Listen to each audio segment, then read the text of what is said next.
Buenas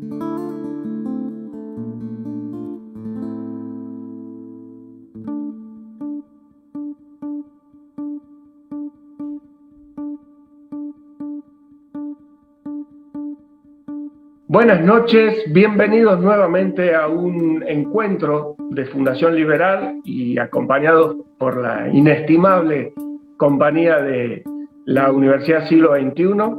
En esta oportunidad vamos a hablar con el licenciado en Economía, consultor económico Roberto Kachanowski, quien nos va a contar acerca de qué cosas cree él que hay que hacer para lograr sacar esta Argentina hacia adelante.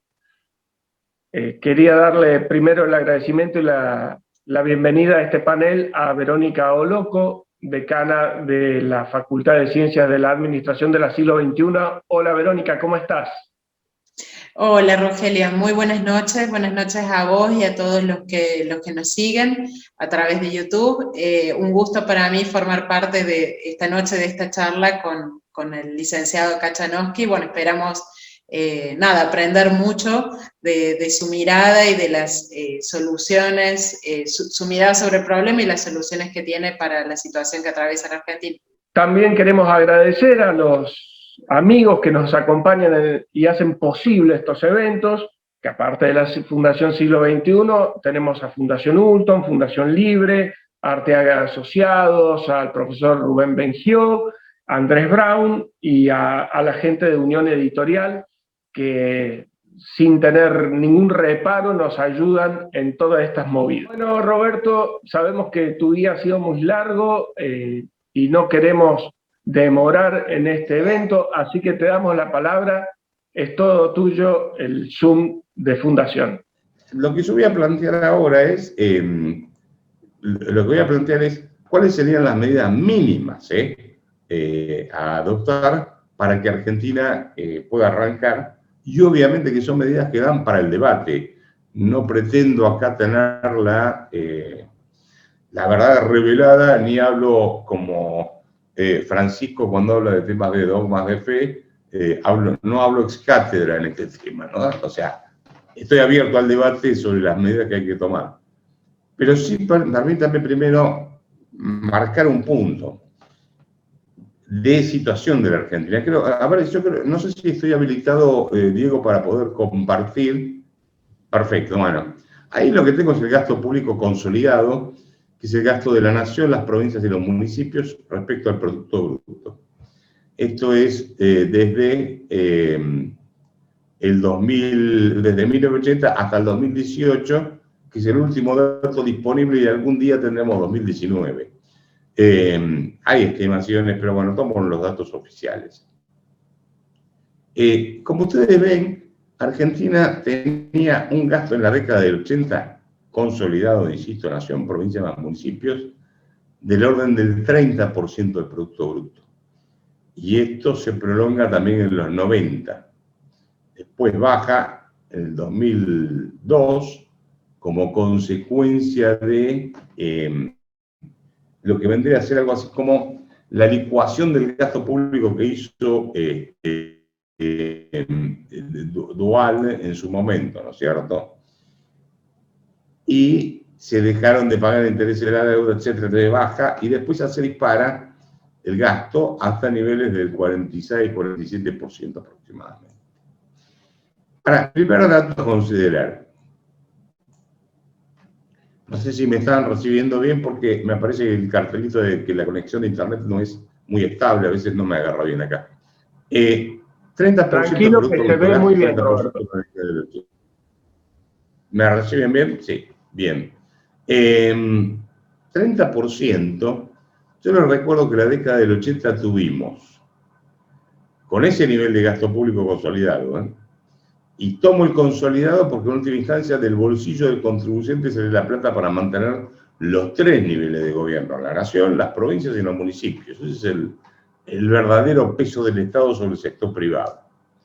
30% del Producto Bruto en la década del 80 fue infinanciable, porque tuvimos déficit fiscal y en ese periodo, recordemos, tuvimos inflación, mega inflación, hiperinflación, default y confiscación de los depósitos a fines en diciembre del 89, si mal no recuerdo, ¿no es cierto? 28 de diciembre de 1989. O sea que ese nivel de gasto público era infinanciable en la década del 80. Es obvio que este nivel de gasto público del 47% que tenemos ahora aproximadamente, que ahora debe ser más, porque el año pasado con la caída del Producto Bruto y el aumento del gasto, yo calculo que debemos estar en 48% mínimo, ¿eh? Y no corrijo todo esto por calidad de gasto público, pues ya si entramos en ese punto, entramos en una situación crítica. Entonces, financiar este nivel de gasto público es inviable. Ahora, ¿qué ocurrió con todo esto? Ocurrió que al haber déficit fiscal, usamos todos los instrumentos que hay para financiar el gasto. Uno es impuestos, otro es deuda interna, deuda externa y emisión monetaria. O sea, y si quieren agreguemos un quinto, nos consumimos stock de capital también para financiar el gasto público. Por ejemplo, dinero que había que destinar al mantenimiento de rutas se financiaba gasto corriente de, no sé, qué sé yo, cosas por el estilo. Entonces, lo que digo es, acá en Argentina tenemos varios problemas que están ligados al problema fiscal, pero eso llevó, por ejemplo, en el tema monetario, a destruir la moneda. Argentina hoy no tiene moneda, destruyó el peso argentino, o mejor dicho, el peso moneda nacional, el peso del 1888, el peso argentino, el austral y este que está agonizando. Un peso actual es equivalente a 10 billones, con B larga, de pesos moneda nacional. Un 1 más 3 es 0 atrás. Esa es la capacidad de destrucción monetaria que tuvo Argentina. Ayer Santiago Cafiero, jefe de gabinete, festejaba que Argentina hubiese tenido una reducción de la tasa de inflación y en mayo dio el 3,3%. Bueno, yo le diría a Santiago Cafiero, mirá, esa tasa de inflación mensual fue la tasa de inflación anual que tuvo Brasil el año pasado. Brasil el año pasado tuvo una inflación en todo el año del 3,2%. O sea que acá festejamos una tasa de inflación mensual equivalente a la tasa de inflación anual de un país vecino. Ya no me voy a Estados Unidos ni a Alemania. Acá, cruzando la frontera. Tal vez el que tuvo mayor inflación fue Uruguay, que creo que estuvo en el 8% o 7% por ahí. Pero están festejando una inflación mensual que es equivalente a la inflación anual en cualquier país normal. Muy bien. Entonces, un problema que tenemos es que en la Argentina no hay moneda, la destruimos. Cuando dicen que hay que hacer política monetaria, digo, ¿qué política monetaria vas a hacer si no tenés moneda? Para hacer política monetaria hay que tener moneda. Entonces, es casi un absurdo. En materia impositiva, Argentina también llegó a niveles insólitos. A ver si encuentro el gráfico rápido, si lo logro encontrar. Este es un trabajo que hace el Banco Mundial, que se llama Doing Business, y hacen es algo parecido al Big Mac que toma The Economist, pero lo hacen para la mayoría de los países. Hay 14.000 contadores que todos los años hacen una estimación de cuál es la carga impositiva que cobra un país sobre las utilidades que tiene una empresa. El primer lugar, el lugar donde más impuestos se cobra es en la isla de Comoros. Comoros queda acá. Esto es África y esto es Comoros. ¿Sí? Porque yo cuando vi que era Comoros dije, ¿dónde queda Comoros? Bueno, Comoros está acá. O sea que en Comoros, si uno gana $100, el Estado se lleva $220 de impuestos. O sea, todo lo que ganó más parte del capital. Y en Argentina, si uno gana $100, se lleva $106. O sea, se lleva lo que ganó la empresa más parte del stock de capital. Y después, bueno, siguen el resto de los países. El promedio mundial creo que daba, bueno, no sé, por acá es 40% el promedio, para que tengamos una idea. Entonces, bueno, en materia impositiva destruimos todo lo que tiene que ver con, digamos, la capacidad de pagar impuestos de la sociedad. Otro de los datos a tener en cuenta es, bueno, puedo financiarme con deuda interna. Yo lo que hice fue tomar datos del Banco Mundial y tomé los depósitos del sector privado sobre el Producto Bruto. Una forma de calcular cuál es el ahorro que puede haber en un país para poder financiar el crecimiento. Entonces, por ejemplo, en Australia, el total de depósitos representa el 103% del Producto Bruto. En España el 96%, Irlanda el 90%, bueno, ahí tienen los datos. Fíjense ustedes, Argentina. Argentina tiene una relación depósito sobre PBI del 14%, menos que Uganda, Camerún y Burundi. ¿Por qué es esto? Porque el Estado no solo destruyó la moneda, no solo agobió a la gente con impuestos, sino que además confiscó depósitos sistemáticamente. Entonces, no es que el argentino no ahorre, ahorra en muchas, bueno, ahora no ahorra tanto, pero cuando ahorraba, la manda la plata afuera. Porque lo que tiene miedo, recordemos que en la Argentina estuvo el plan Bonex, nos confiscaron los depósitos que teníamos en el sistema financiero, estuvo la especificación asimétrica. En Argentina, el Estado, cada vez que no le alcanza la plata para financiar el gasto, ese que tiene, recurre a confiscar stocks de capital o ahorros. Entonces, llegamos a la conclusión absurda que Argentina, siendo un país pobre, termina financiando el crecimiento de los países desarrollados. ¿Cómo es esto?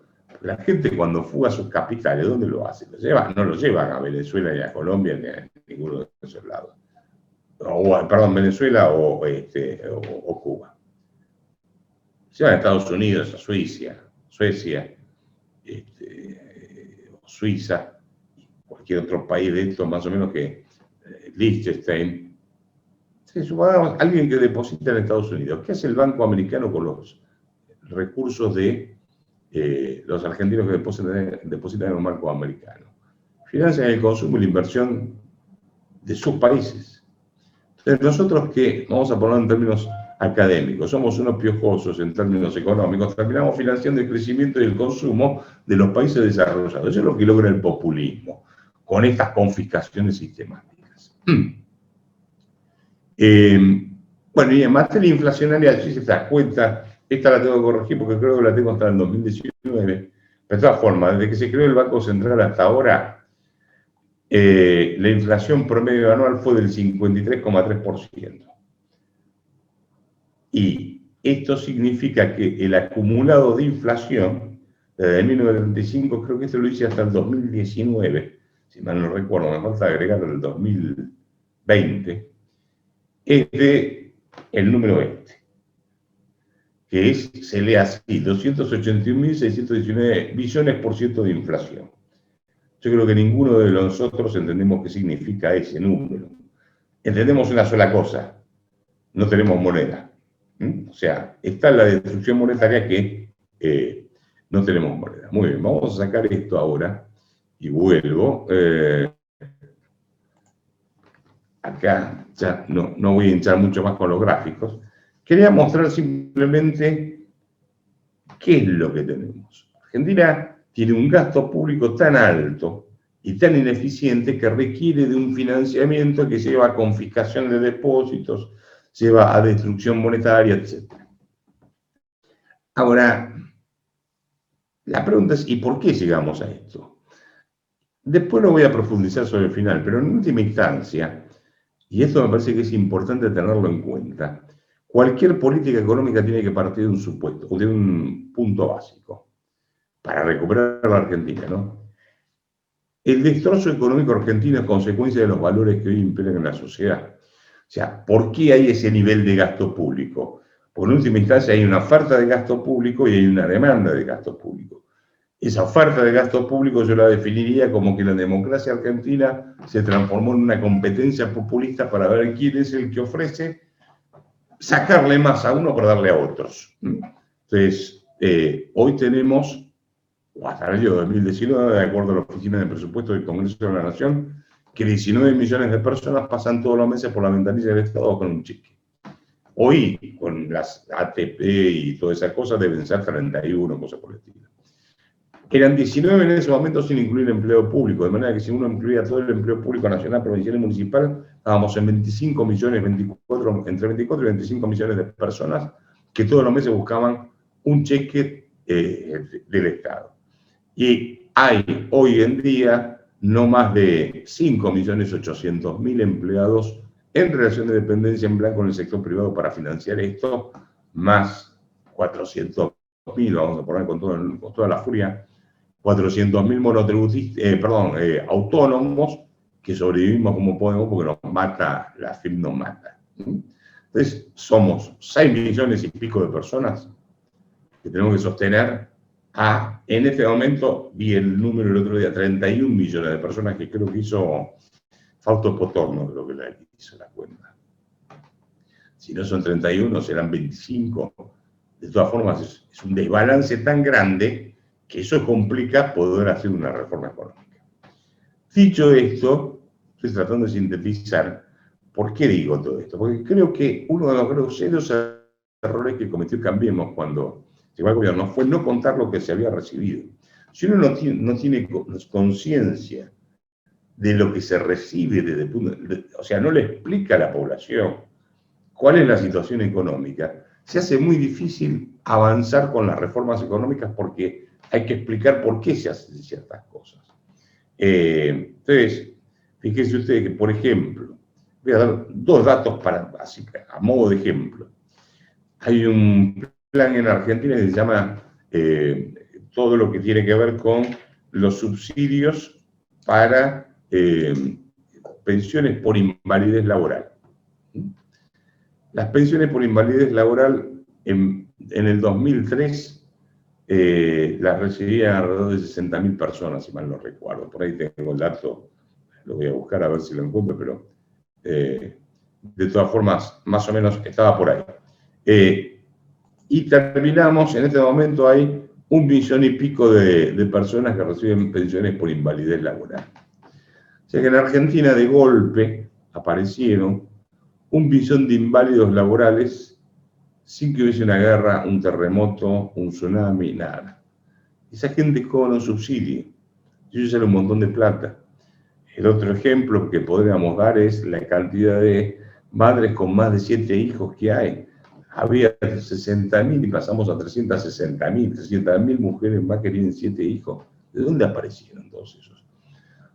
Yo estuve investigando bastante el tema, por ejemplo, de las pensiones por invalidez laboral. Son subsidios que van regalando. Hay gente que tiene camionetas 4x4. Yo he visto, tengo acá carpetas que me han dado, donde tipos que reciben pensiones por invalidez laboral ponen en Facebook su foto en Ipanema, paseando por la playa de Ipanema, el tipo tiene, está haciendo, ¿cómo es esto en canoa? ¿Viste? Rafting, ¿es? Sí, pero... Y son 14 personas con el mismo nombre en Formosa que cobran pensiones por invalidez laboral. O sea que aparentemente es un problema genético familiar que tienen problemas para poder trabajar. Digo esto porque en realidad, cuando uno mira todo esto, tiene que explicarlo para que la gente le agarre la bronca y diga, hay que cambiarlo realmente, me están robando la plata. Porque en Argentina, y no entro en los gastos del sector público, en todo lo que tiene que ver con el Congreso Nacional, el Congreso Provincial, los congresos, los consejos deliberantes, toda la rama del legislativo y toda la rama del ejecutivo. La política se transformó en un gran negocio. Entonces eso significa una gran masa de recursos que hay que destinar para cosas improductivas. Digo, bueno, muy bien, esta es la situación. No se puede cambiar la Argentina si previamente no hacemos un trabajo de cambio en la mentalidad de los argentinos. Argentina se construyó con inmigrantes que vinieron a trabajar. Y hoy se quiere construir la Argentina con planes sociales y empleo público. No llegamos ni a la esquina. ¿Cuáles serían las medidas que yo sugiero, ya desde el punto de vista estrictamente económico, y partiendo del supuesto de que hay una convicción política, de una masa de respaldo político importante para llevar adelante estas medidas? Son, insisto, las mínimas indispensables que yo pienso que hay que aplicar para salir de adelante, para torcer el barco y empezar a navegar hacia buen puerto, y obviamente dan para el debate. La primera y fundamental es, todas estas medidas hay que anunciarlas de golpe. Eso es un plan de shock. Shock es anuncio todas las medidas en una sola vez y le marco a la sociedad cuál va a ser el rumbo a seguir. ¿Cuáles son esas reformas? Una es una reforma monetaria. Argentina no puede funcionar si no tiene moneda. Y como desde 1972, cuando se terminó, o cuando Nixon declaró la inconvertibilidad del dólar al oro, todas las monedas son fiat, o sea, son creo o no creo en la moneda, que es un pedazo de papel que está respaldado por la credibilidad en las instituciones jurídicas, políticas y económicas de cada país.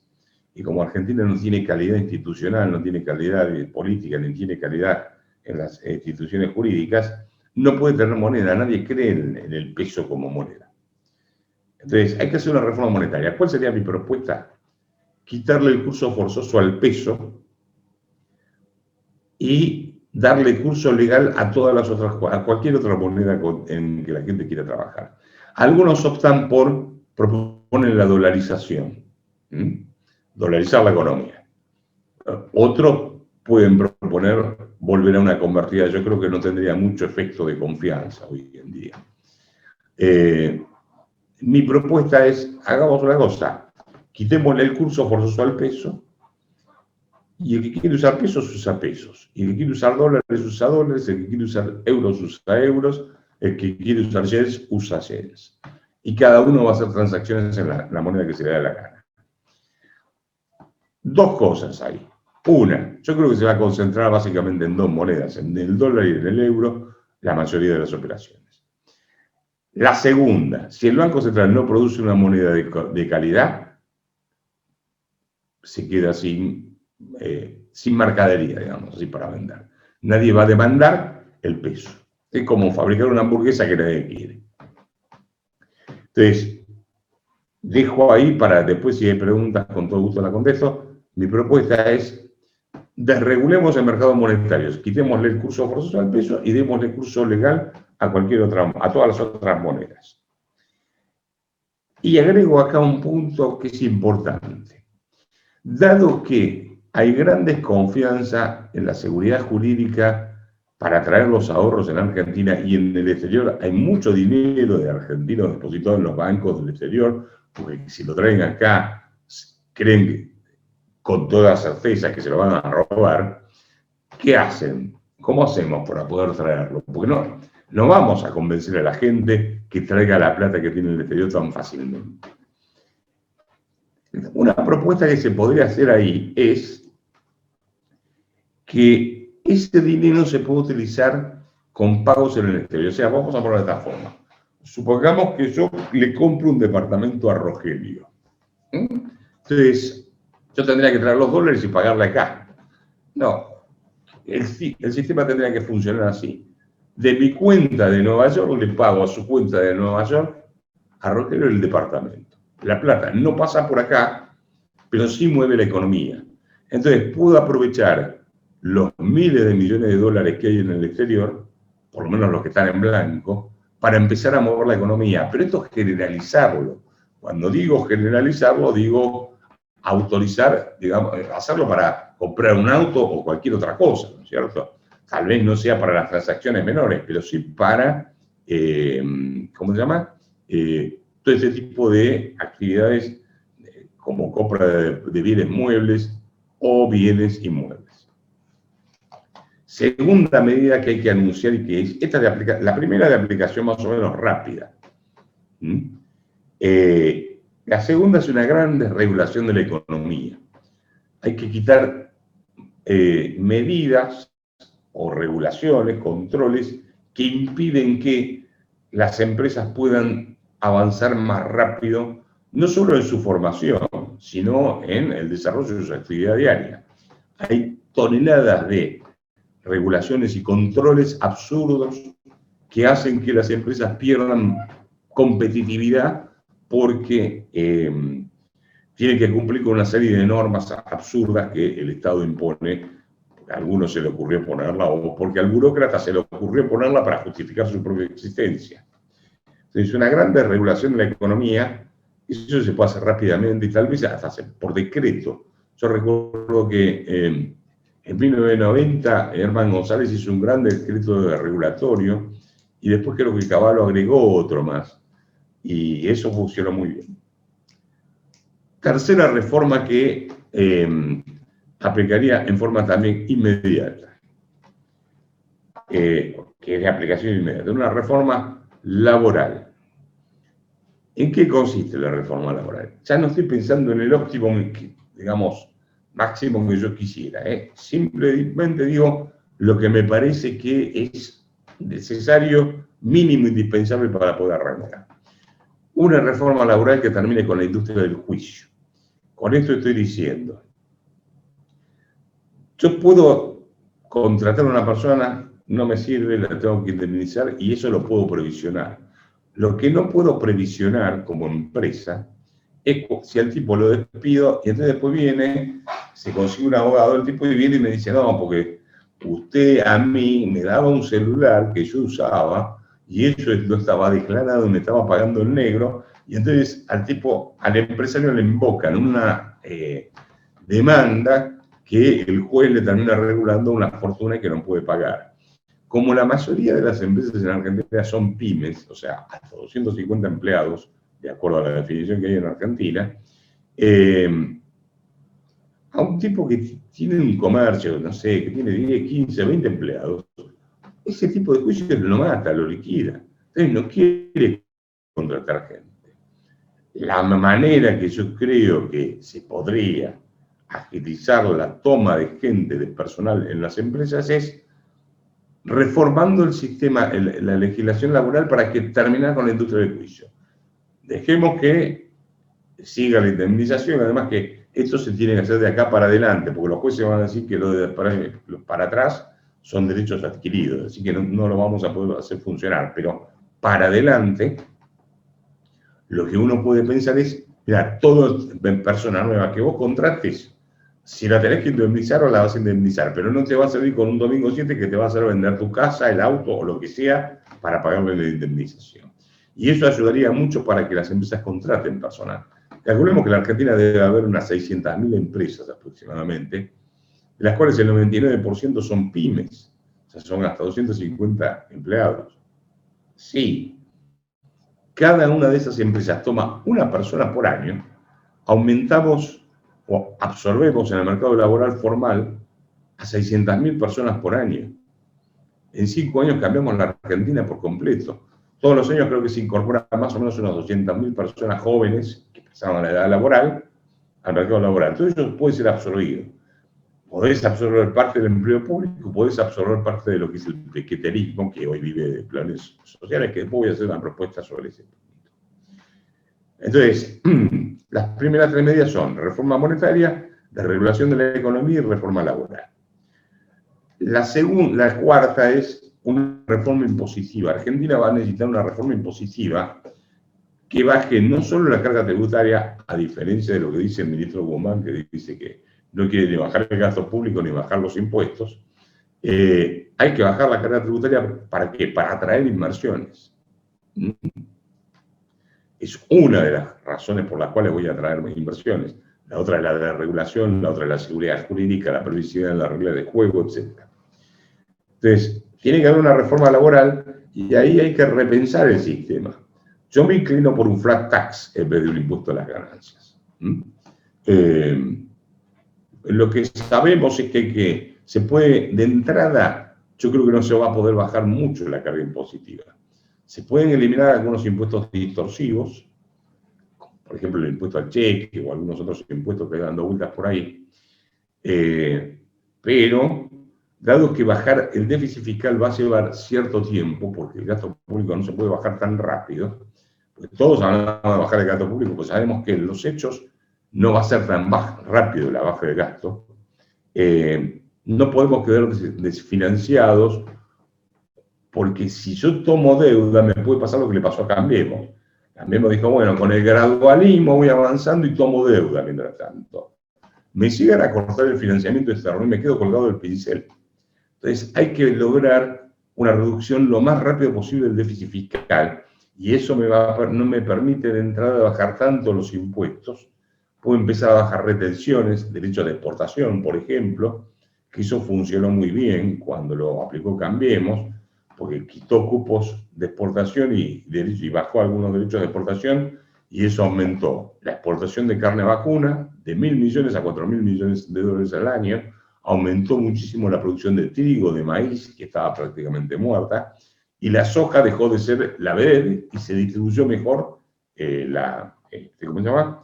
La producción agrícola-ganadera, donde yo creo que el sector agrícola-ganadero va a ser el gran motor inicial que va a mover la economía. Después va a haber muchos otros sectores que van a poder impulsar, pero el inicial creo que es ese.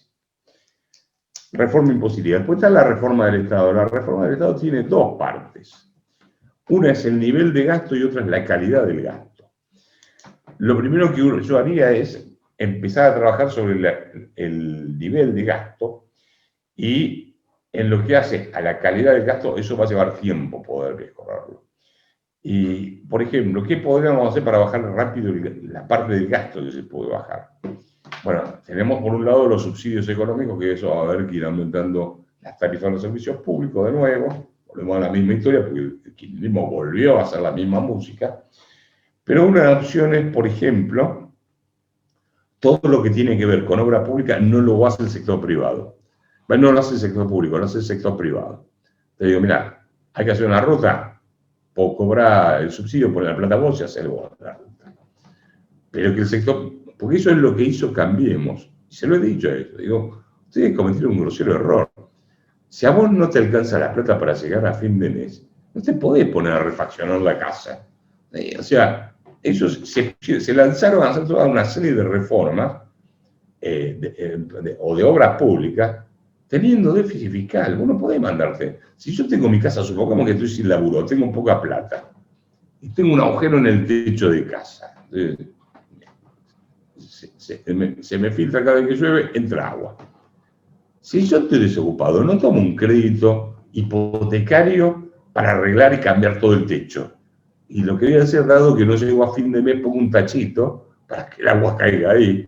Y si me sigue cayendo, pongo otro tachito más. Y el día que tenga la plata y trabajo suficiente, ahí tomaré un crédito hipotecario y cambiaré todo el techo. Pero no me puedo poner a hacer eso sin tener, hacer obra pública sin tener equilibrio fiscal. Es como ponerse a refaccionar y decorar la casa estando sin trabajo. Es una locura. Entonces, eso no hay que hacerlo de vuelta.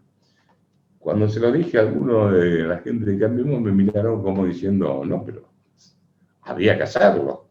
Sí, o sea, ellos creen que la obra pública reactiva la economía, y es cierto, si yo tomo crédito de los japoneses y la invierto en el corto plazo, me genera más actividad. El problema es que después me genera, por el otro lado, un aumento en la carga impositiva, y en algún momento voy a tener que pagar el capital más los intereses. Así que no es gratis la cosa.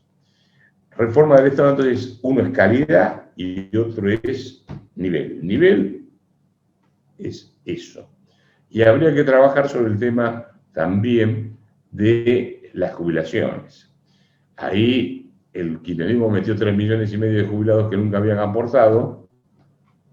Yo le ajustaría en menor intensidad a todos esos que se colaron por la ventana, y le subiría mejor el salario a los que aportaron durante el sistema, durante su vida. ¿Por qué no voy a un sistema de capitalización privado o un sistema privado? Porque de entrada no puedo desfinanciarme. Mi deseo sería volver a ese sistema.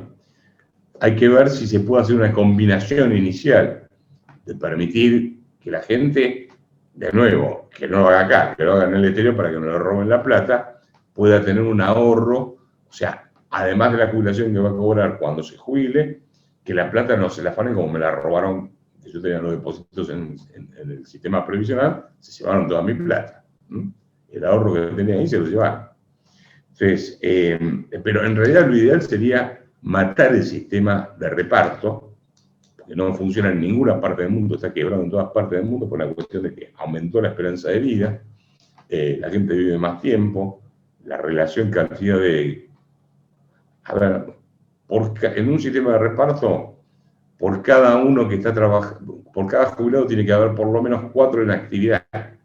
Hoy en Argentina debe estar dando 1 y pico por cada jubilado, o sea que es inviable, y en el mundo está quebrado el sistema. Pero esa reforma, que yo creo que hay que hacerla, en este momento no, inicialmente no da margen para poder hacerla porque necesito tener el equilibrio fiscal lo mejor posible, lo antes posible, para terminar con el problema inflacionario y tener el equilibrio fiscal. Después trabajar más en la reducción del gasto y en la calidad. Como ustedes ven, son distintas medidas, unas van más rápido y otras más lentas. Las más rápidas son la reforma monetaria, la regulación de la economía, la reforma laboral. Las más lentas son la reforma impositiva, la reforma del Estado. Pero de todas formas, hay que anunciar todo y ir avanzando. La otra es que estoy convencido que Argentina no va a salir adelante con esto que quieren vender acá los populistas, que es la reactivación va a venir vía el consumo interno, no va a venir vía el consumo interno. Tenemos 40 y pico de millones de habitantes, de los cuales hay 20 millones de pobres, de los cuales 4 millones y pico son indigentes, tenemos 2 millones y pico de desocupados, 60% de los chicos de hasta 14 años por debajo de la línea de pobreza. Argentina es un desastre. ¿Qué inversión necesito para abastecer un mercado que no tiene consumo interno porque la gente no tiene cómo consumir? Cuando la otra vez Vilma Ibarra dijo, cuando sacaron el decreto para controlar que la gente no salía de la calle, dijo, no queremos que la gente mire vidriera. Digo, ¿qué vidriera van a mirar si está la vidriera baja? No hay vidrieras para mirar. Y si hay alguna vidriera que está abierta, levantada, la gente no tiene ni plata para comprar lo que está en la vidriera. Así que es absolutamente ridículo. Así que, ¿cuál es la salida de Argentina? Yo creo que la salida de Argentina, como la inversión también va a requerir tiempo para conseguirse, por un problema de seguridad jurídica y por el avance de las reformas, la salida de Argentina es exportar. Exportar muchísimo. Yo estoy convencido que si Argentina se pone el objetivo de incorporarse al mundo, puede exportar. Hoy en día Argentina debe estar exportando entre 60 y 70 mil millones de dólares al año. Yo creo que ese número se puede multiplicar por 10 fácilmente. Y ¿por qué? Lo voy a justificar. Tomemos el caso de Irlanda. Irlanda tiene un territorio que es más chico que el de Formosa.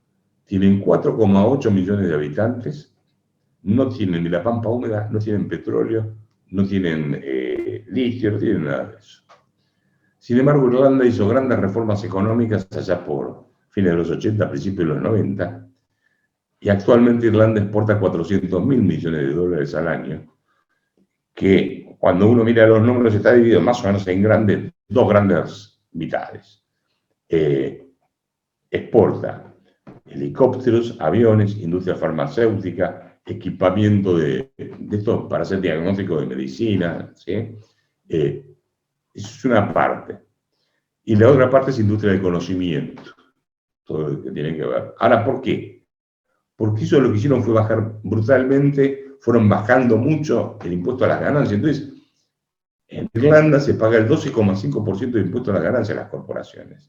Y eso hace que se hayan ido a Irlanda un montón de inversiones Y por eso hoy Irlanda exporta no solo 400.000 millones de dólares, sino que tiene un ingreso per cápita de 70.000 dólares por habitante, y nosotros tenemos un ingreso per cápita de 10.000 dólares por habitante, teniendo la pampa húmeda, teniendo vaca muerta, teniendo el petróleo, teniendo el litio.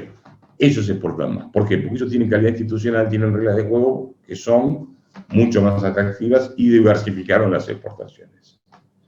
Creo acá que una opción importante sería, para empezar por lo menos, ir a ese acuerdo que está proponiendo inclusive Brasil y Uruguay, ese acuerdo Unión Europea y Mercosur. ¿Por qué? Porque en realidad la propuesta, también la Unión Europea tiene que terminar de aprobarlo, ¿no? Pero tenemos un mercado de casi 400 millones de personas con un ingreso per cápita de 30.000 dólares por habitante.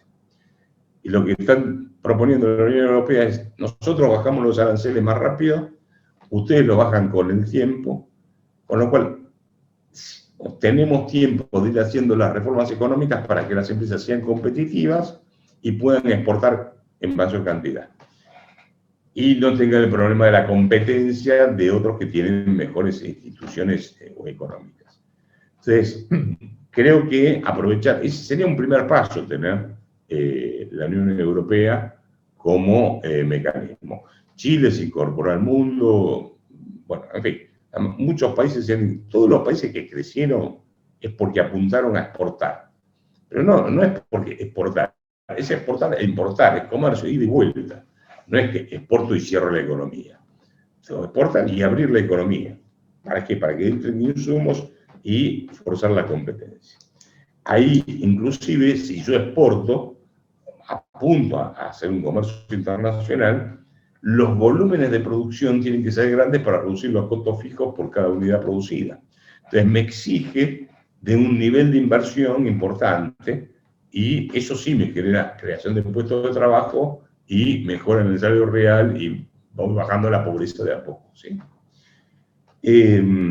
La incorporación de la economía argentina al mundo es el objetivo fundamental para salir adelante. Y finalmente está el tema de los planes sociales. ¿Qué hago con eso? Yo creo que lo que hay que hacer ahí es decirle a la gente, decir, mira, vamos a tomar un crédito blando del Banco Mundial y con ese crédito se van a hacer cursos de oficios.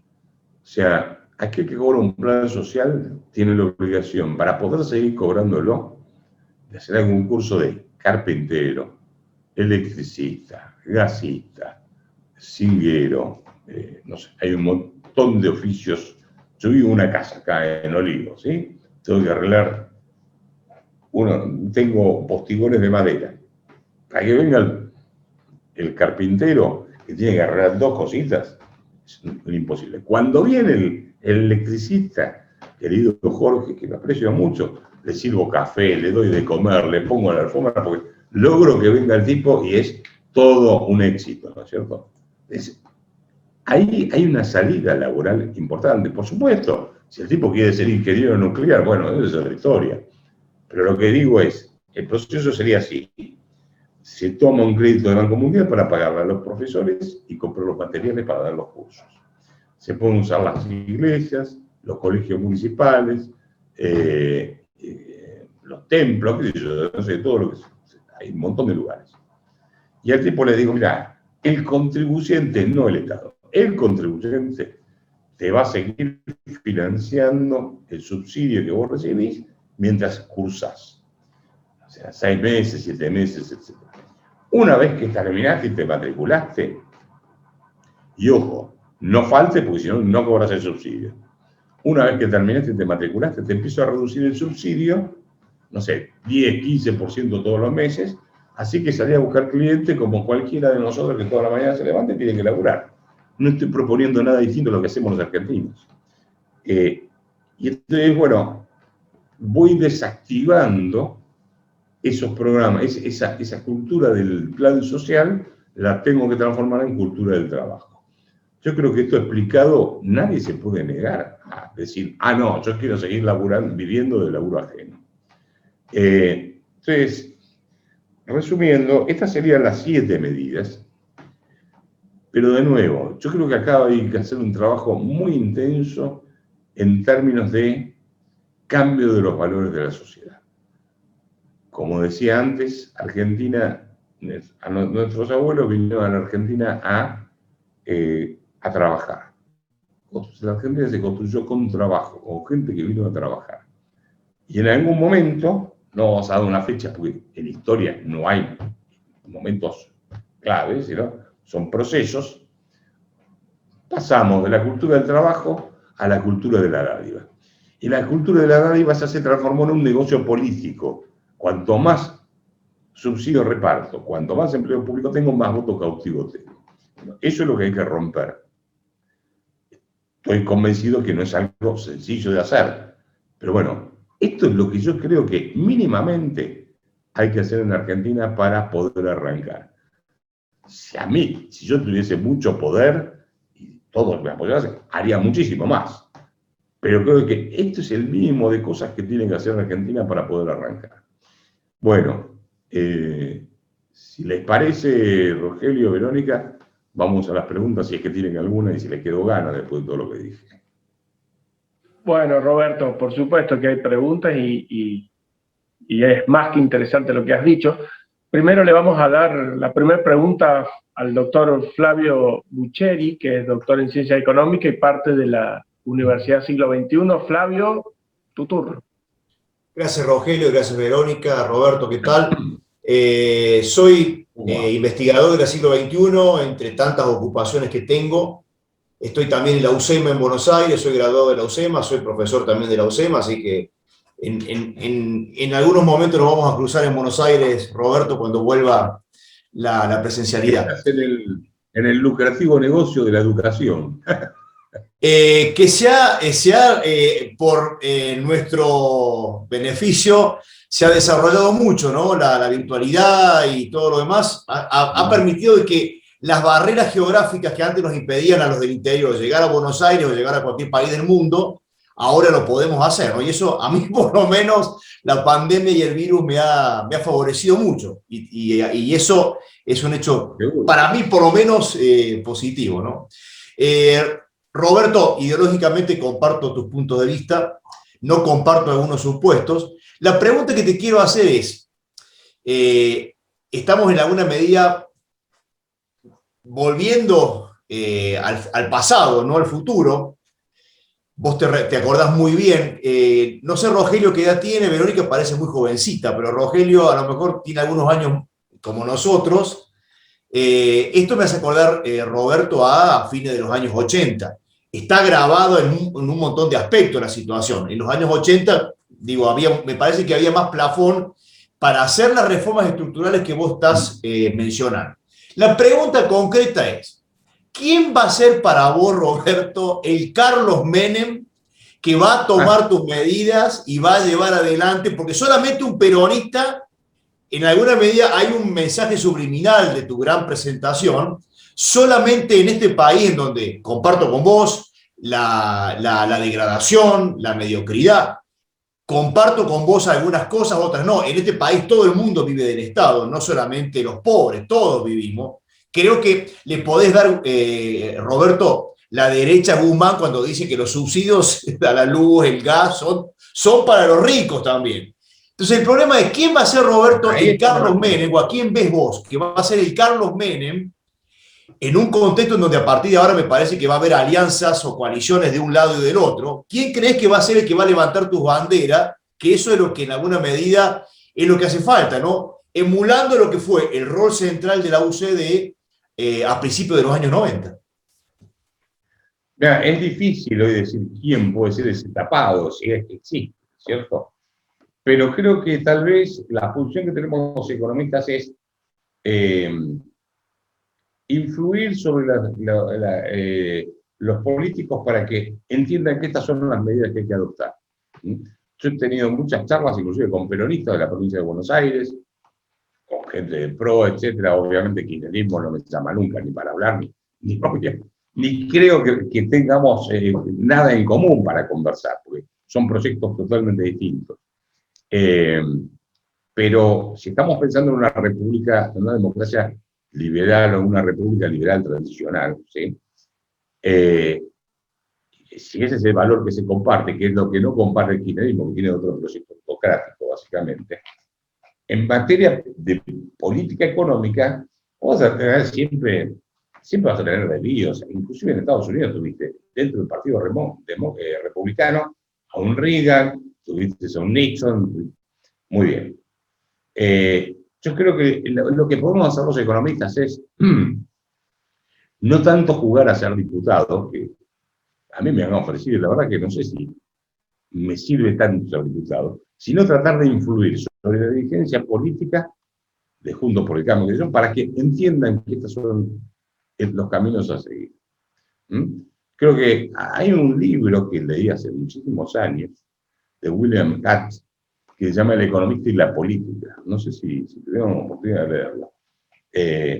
Hay un párrafo, él toma cita, no me acuerdo a quién cita, y dice, muchas veces los economistas, por querer estar en el poder, terminan asesorando a los políticos para que los políticos actúen de manera tal, de la misma forma que hubiesen actuado si no hubiesen tenido un economista asesorándolo. O sea, los tipos dicen, no, como no puedo bajar el gasto público, es una restricción, inventame algún artilugio financiero monetario para zafar. Entonces los tipos se ponen, los economistas también no es dentro de nuestra profesión, hay bastante chanta, vamos a reconocer que hicieron bastante desastre, así como uno puede criticar a los políticos, también dentro de nuestra profesión tenemos de eso. Creo que lo que te puedo hacer es tratar de influir sobre la dirigencia política y en los medios de comunicación, aquellos que tenemos algún acceso, sobre la población para marcar este rumbo. Lo que hay que mantener en la cabeza de la gente es volver a la cultura del trabajo. Básicamente ese es el objetivo. Terminar con la cultura del trabajo. Sí, señor, la cultura de la dádiva era la cultura del trabajo porque lo maté. Ahora, yo veo que este discurso, de alguna forma, en algunas personas del Juntos por el Cambio o del PRO, está pegando. Porque escucho que repiten, por ejemplo, cultura del trabajo. Macanudo, listo. Entendieron un punto, por lo menos. ¿Sí? Veo que están diciendo cosas que antes no decían. Roberto, Grabois también está diciendo de que hay que volver a la cultura del trabajo también, ¿no? Emilio Pérsico. A Grabois esa no se la actualidad, pero no importa.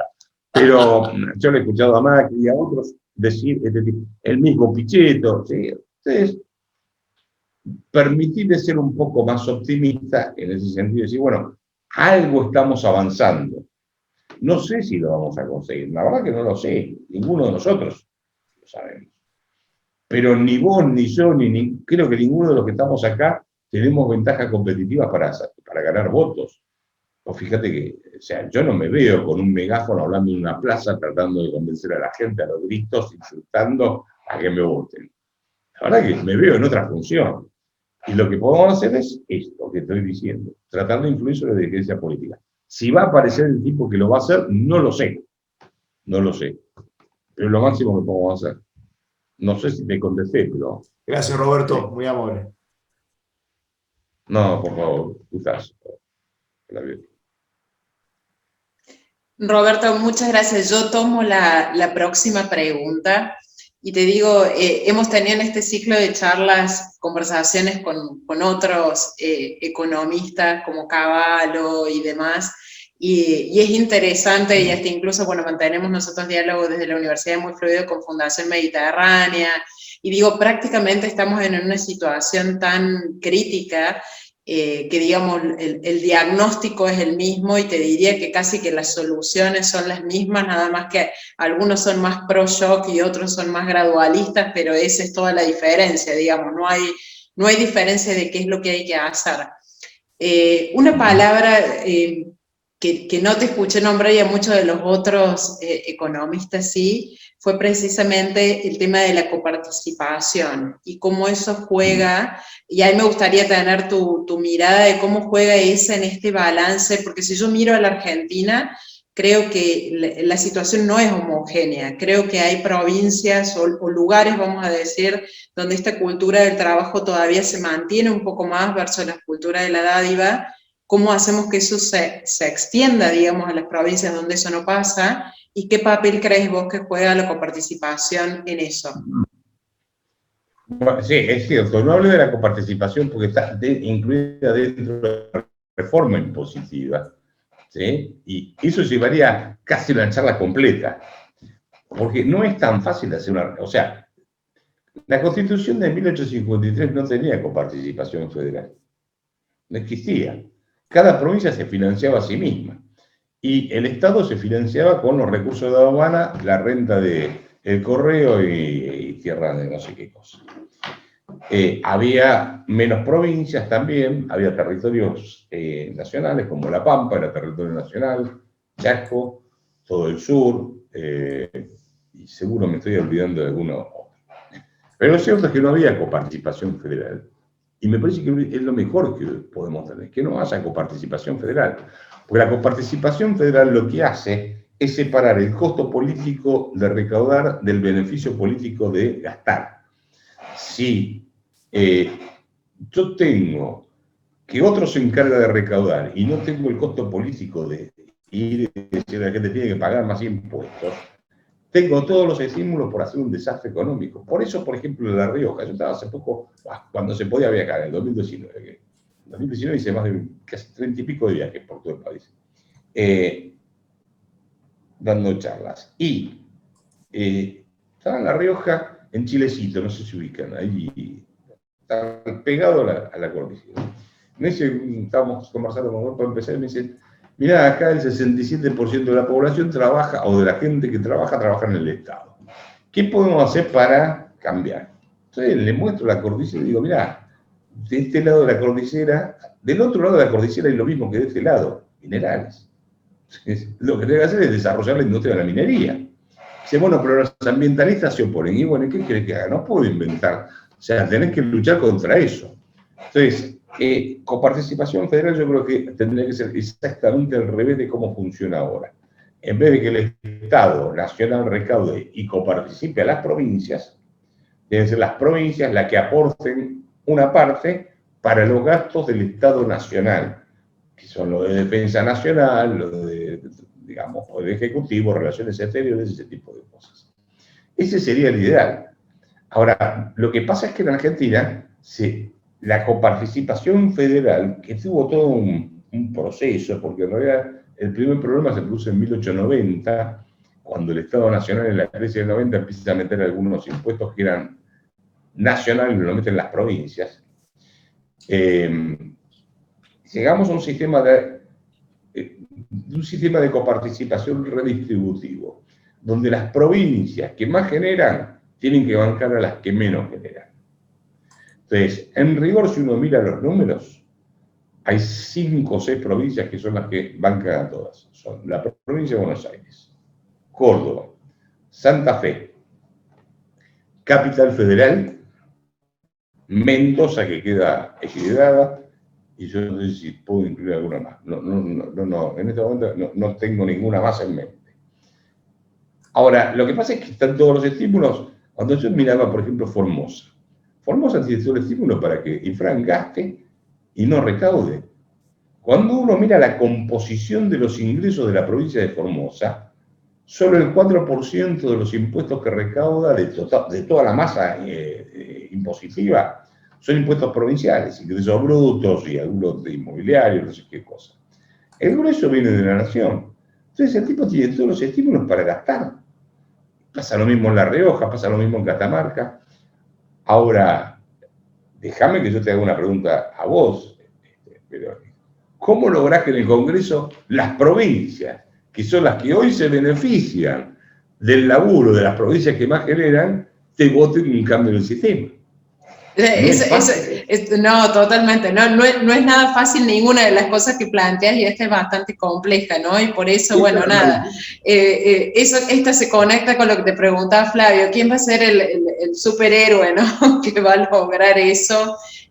Nada, la verdad es que no. Es muy difícil. Es muy difícil, aparte viendo los protagonistas que tenemos en la política hoy, poder identificar a alguien que pueda generar ese tipo de consenso, ¿no? Creo que algo bueno que tienen las situaciones de crisis y yo diría crisis terminal como tienen en la Argentina, es que ya no hay mucho más margen para ir para abajo y cualquiera más allá del plan que tenga lo tiene que financiar de alguna forma, o sea, con un país quebrado no se financia ni una ideología ni la otra, entonces quizás haya base dentro de esta tragedia, digo, que vivimos para un consenso de algún tipo. Esperemos, digo, hay que mantener esa esperanza. Sí, a ver, todas las medidas en sí son complicadas. Tal vez la reforma monetaria es la más sencilla, ¿viste? Porque por ahí, si mira, vamos a hacer esto y no tenés tanto problema de regular la economía, por ahí vas a tener resistencias y demás. Donde entras en el hueso, en la parte más dura, en reforma del Estado, reforma impositiva, que no es solamente cambiar el tipo de impuestos, sino el tema de la coparticipación federal, como vos decías.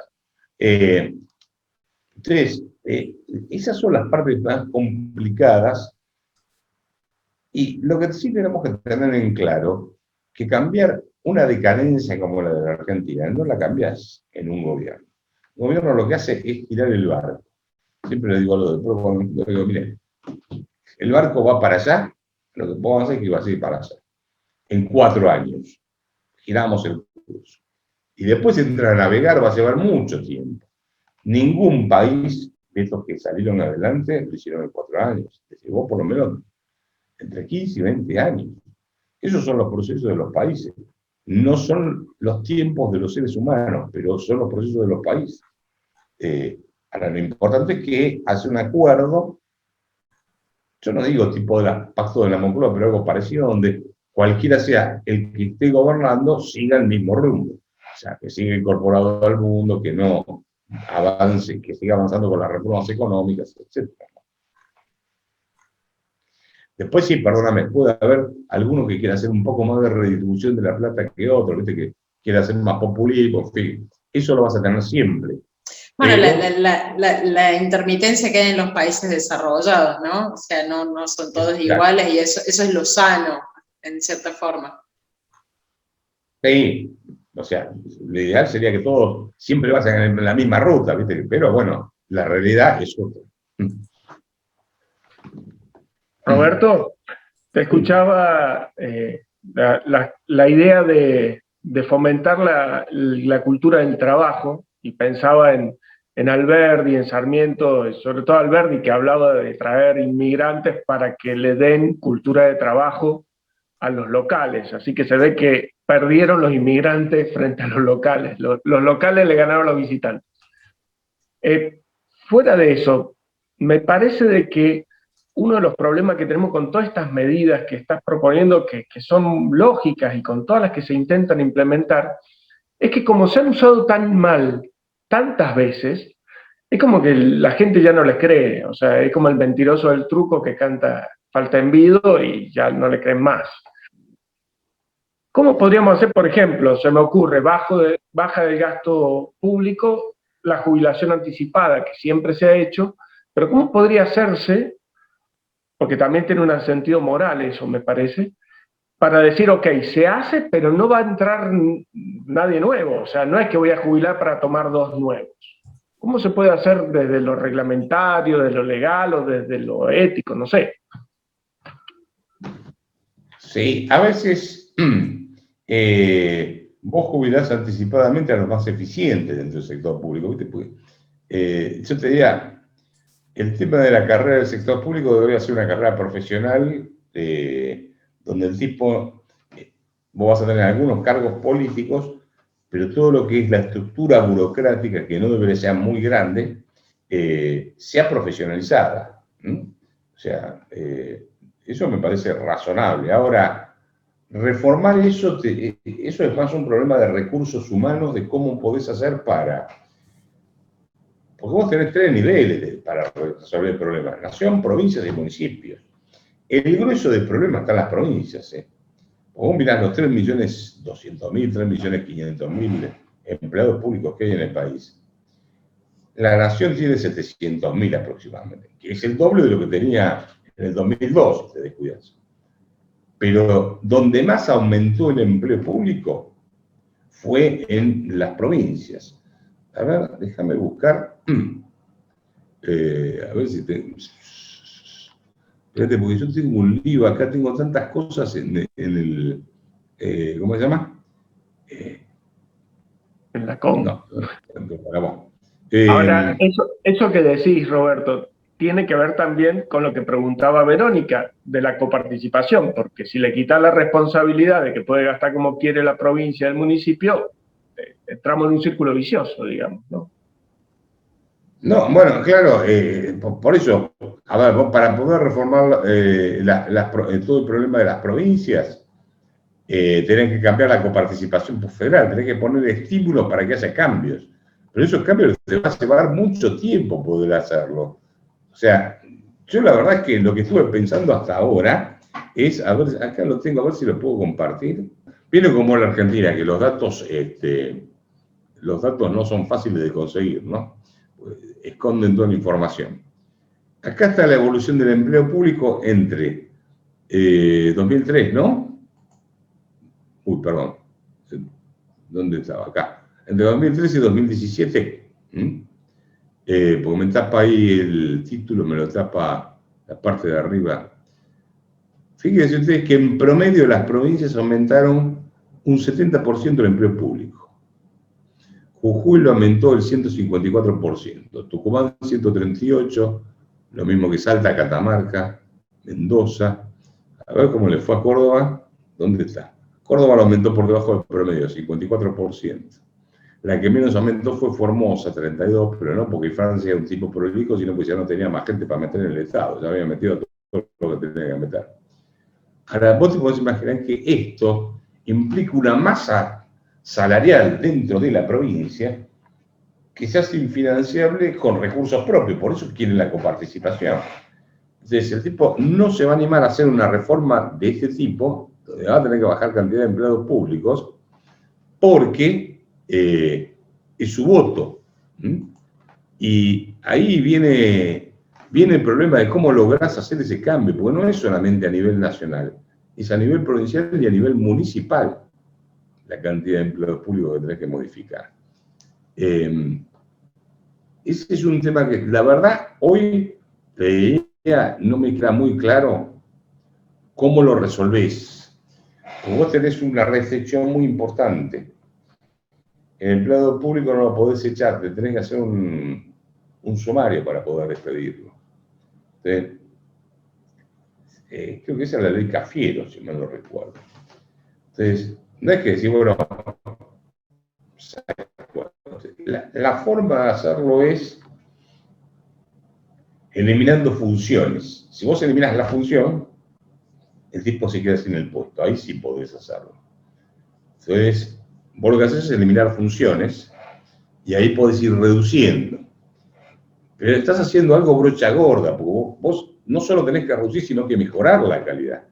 ¿Sí? Eso, no sé, te doy un ejemplo. Tal vez en lo que es policía tenés que mejorar el gasto y tenés que mejorar la calidad de los recursos humanos. Por ejemplo, ¿sí? No sé, te doy un caso. No sé cómo será el caso de Córdoba, pero vos le estás dando una chapa y una pistola a un tipo que no sabés cómo va a reaccionar, no sé si tiene la preparación para hacerlo. Entonces, hay lugares donde vas a tener que mejorar el gasto y en otros lugares donde vas a tener que bajarlo. Pero en los recursos humanos, ahí tenés el obstáculo de esa reforma, no sé si es por ley o por constitución, que no lo podés remover al empleado público. Y eso hay que modificarlo y eso ya hay que hablarlo con un laboralista. Ahí me supera.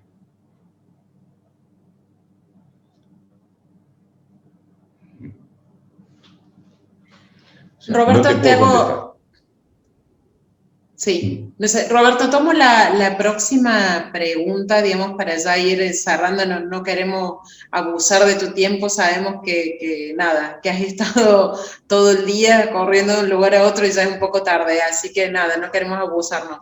Tengo una pregunta como para cerrar, yo pensando un poco en, digamos, todas las cuestiones que propones y pensando también en las tendencias de largo plazo, ¿no? Muchas de las fuerzas que nos mantienen en estas cosas antiguas, que previenen todas estas reformas que vos estás planteando, digamos, si nosotros pensamos en las tendencias mundiales, el teletrabajo, la economía del conocimiento, la libertad, muchas son cuestiones generacionales que creo que van en el sentido de las reformas de las que vos estás hablando, entonces creo que todo eso puede ayudar. ¿Te parece que en tiempos estamos bien o lo que necesita Argentina es mucho más urgente y vamos a necesitar un shock mucho antes de que eso nos llegue, ¿no? ¿Un shock económico, decís vos? Sí, no, digo de tomar decisiones. Si yo pienso, por ejemplo, por tomar una, vos hablaste de la reforma laboral, ¿no? Y nada, ¿qué es el freno en Argentina en este momento? Son los sindicatos, digamos, todas estas cuestiones, vos hablas de las restricciones del empleo público, pero yo te digo, viendo los jóvenes, y nosotros vemos jóvenes todo el tiempo en la universidad, ellos quieren vivir en distintas partes del mundo, quieren teletrabajar, no quieren trabajar en el Estado, no quieren, o sea, y digamos, y eso está muy bueno, porque eso fomenta esto, ¿no? Pero por ahí pienso, digo, ¿cómo llegamos hasta esa realidad, no? Se nos queda, parece que está muy, muy lejos. ¿Vos lo veis como que son fuerzas que pueden ayudar, bien usadas, a que la Argentina se mueva ese lugar de transformación? Sí, yo creo que la tecnología te puede ayudar a acelerar el trámite.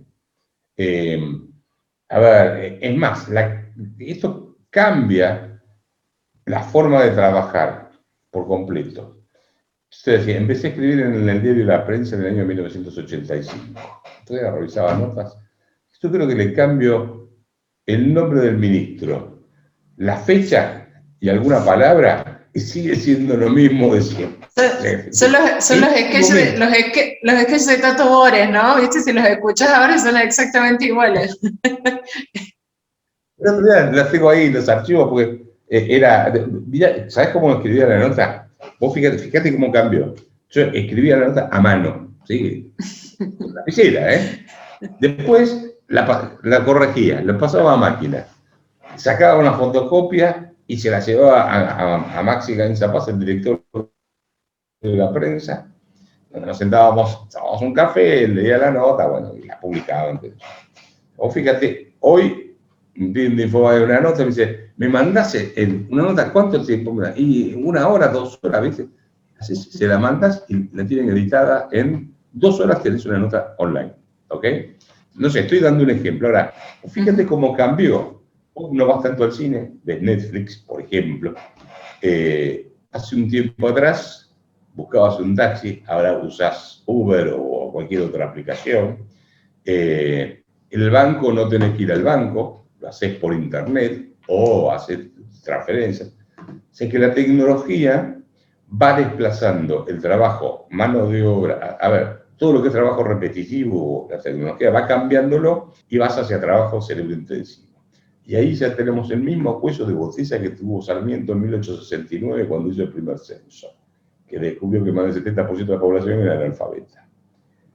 Yo te pregunto, ¿el sistema educativo argentino está preparando a los chicos para enfrentar ese desafío de ese trabajo cerebrointensivo? Es lo que me pregunto. Tal cual. Creo que es la gran oportunidad, pero también la gran amenaza, ¿no? Si no podemos subirnos a ese barco. ¿Cuál es el principal recurso productivo que tiene un país? ¿La pampa húmeda, el petróleo o el recurso humano? Para mí es el recurso humano. Y ahí tenés un problema. Vos tenés generaciones que han visto crecer a sus padres sin trabajar y vivir de planes sociales. O sea, creen que se puede vivir sin laburar. O sea, que tenés un grande... Y además tenés, durante 1 año y medio, a los chicos sin clases. Siempre estoy hablando de los más chicos, no estoy hablando de los más grandes, ¿no? O sea que la masa más importante, tenés que corregir un problema de un stock muy importante de gente que es analfabeta en términos de las nuevas formas de trabajar. Pero bueno, a ver, poniéndolo de otra forma, yo te diría, yo creo que la tecnología puede acelerar el proceso de cambio. Puede hacerlo. Y puede ayudar muchísimo, pero no podemos descuidar de tener un sistema educativo con poca gente, ¿no? Que es la base del sistema económico hacia el futuro. Tal cual, tal cual. Muchas gracias. No queríamos abusar de tu generosidad. Sabemos que tu día debe haber sido eterno y mañana habrá que arrancar temprano de nuevo.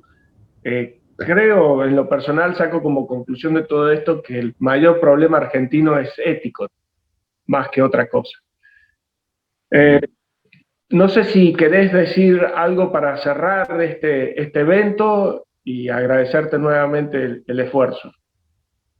No, agradecerles a ustedes que me hayan invitado a intercambiar estas ideas. Son ideas, obviamente, que dan para mucho debate.